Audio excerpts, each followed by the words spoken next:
সূরা কাউসার পড়ে হাতের আঙ্গুলে ফু দিন, দেখুন কি হয়। কোরআনের উপর যাদের অগাধ বিশ্বাস, ভালোবাসা ও ভক্তি রয়েছে তাদের জন্য আজ এই কোরআনের আমল নিয়ে হাজির হয়েছি। প্রিয় দর্শক, কোরআন শরীফের সবচেয়ে ছোট একটি সূরা হল সূরা আল কাউসার। এই সূরাটি অত্যন্ত ফজিলত এবং বরকতময় একটি সূরা। কোরআনের সবচেয়ে ছোট মাত্র 3টি আয়াতের একটি সূরা।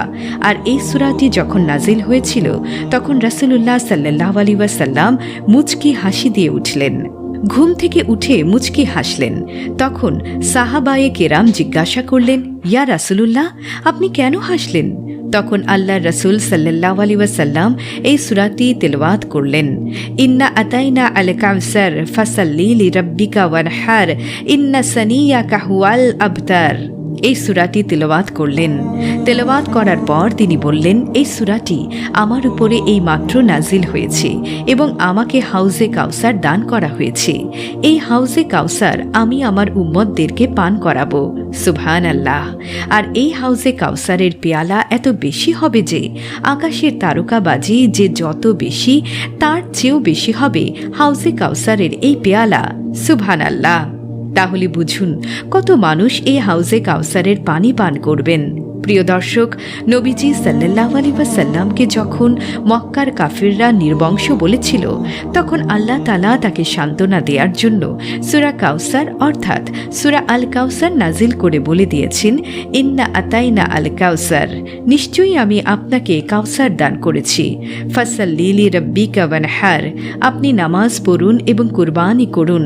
ইন্না সানিয়াকা হুয়াল আবতার, নিশ্চয়ই তারাই হলো নির্বংশ অর্থাৎ মক্কার কাফেররা। সুপ্রিয় দর্শক ও শ্রোতামণ্ডলী, এই আমলটি যদি আপনারা করতে পারেন, এই সূরার আমলটি যদি আপনি করতে পারেন, তাহলে আপনার স্বামী সারা জীবন আপনার গোলাম হয়ে থাকবে, সারা জীবন খুব ভালোবাসবে, আপনার কথা শুনবে। মনে রাখবেন, হালালভাবে হালাল উপায়ে আপনি আমলটি করবেন। আপনি স্বামী ছাড়া শ্বশুর, শাশুড়ি, স্ত্রী, সন্তান বা আত্মীয় স্বজনের যে কাউকে বাধ্য করতে পারেন এই হালাল উপায়ে, এই হালালভাবে আমলটি করার দ্বারা। দর্শক, খুবই গুরুত্বপূর্ণ একটি আমল সূরা আল কাউসার দিয়ে আপনারা হালাল উপায়ে করতে পারেন। মনে রাখবেন, লাগাতার 3 দিন এই আমলটি আপনাকে করতে হবে, লাগাতার 3 দিন। আর এই আমলটি তাদের জন্যই কবুল হবে যারা হালাল খাবার খান, নামাজ কালাম পড়েন এবং পাক পবিত্র অবস্থায় থাকেন। আর যারা হালাল খাবার খান না বা নামাজ কালাম পড়েন না এবং পাক পবিত্র অবস্থায় থাকেন না, তাদের জন্য এটি কার্যকরী না। তাদের জন্য কবুল হতেও পারে, আবার নাও হতে পারে। সুপ্রিয় দর্শক ও শ্রোতা মণ্ডলী, এই সূরাটি যদি আপনারা বেশিরভাগ সময় নিয়ে পাঠ করেন, অর্থাৎ সূরা আল কাউসার এই সূরাটিকে যদি আপনারা বেশিরভাগ সময় নিয়ে পাঠ করেন, তাহলে ইনশাআল্লাহ আপনি আপনার শত্রুতামি থেকেও রক্ষা পাবেন, অর্থাৎ কোনো শত্রু আপনাকে আঘাত করতে পারবে না। প্রিয় দর্শক, তাই যদি শত্রু থেকে নিরাপদ থাকতে চান তাহলে এই সূরাটি অর্থাৎ সূরা আল কাউসার সূরাটি আপনাকে বেশি বেশি পাঠ করতে হবে, বেশি বেশি তেলাওয়াত করবেন। খুবই ছোট একটি সূরা, কুরআনের সবচেয়ে ছোট সূরা, মাত্র 3টি আয়াতের। এই সূরাটি মুখস্থ করতে কষ্ট লাগে না বা প্রায় লোকই এই সূরাটি মুখস্থ পড়েন। কুরআনের ছোট সূরা হিসেবে বেশিরভাগ মানুষেরই এই সূরাটা মুখস্থ আছে। আর যারা মুখস্থ পারেন না তারা তো আমার এই ভিডিও দেখে মুখস্থ করে নিতেই পারবেন। দর্শক, আমলের নিয়মকানুন হলো, প্রথমে আপনি 3 বার দুরূদ শরীফ পড়ে নেবেন। আর দুরূদ কোনটি? আপনি যে দুরূদ পড়েন সেই দুরূদটি পড়ে নেবেন। আর সবচেয়ে ভালো হয় নামাজের মধ্যে যে দুরূদ শরীফ পড়েন অর্থাৎ দুরূদে ইব্রাহিম, সেই দুরূদে ইব্রাহিম যদি 3 বার পড়েন তাও ভালো হবে।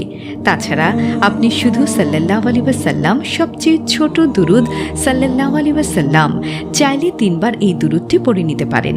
আপনার যে দুরূদ শরীফ পড়বেন সেই দুরূদ শরীফটি প্রথমে 3 বার পড়ে নেবেন। তারপর আপনি 15 বার সূরা আল কাউসার পাঠ করবেন, অর্থাৎ সূরা আতাইনা আল কাউসার ফাসাল্লি লিরাব্বিকা ওয়ানহার ইন্না সানিয়াকা হুয়াল আবতার। এই সূরাটি আপনারা 15 বার পাঠ করবেন।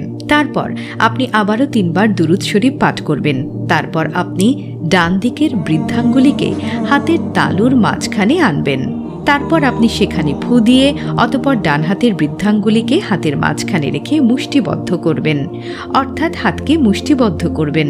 মুষ্টিবদ্ধ করে আপনি 7 বার আপনার স্বামীর নাম নেবেন, অথবা যাকে আপনি বাধ্য করতে চান, শ্বশুর, শাশুড়ি, সন্তান, আত্মীয় স্বজন, মানে যাকেই আপনি বাধ্য করতে চান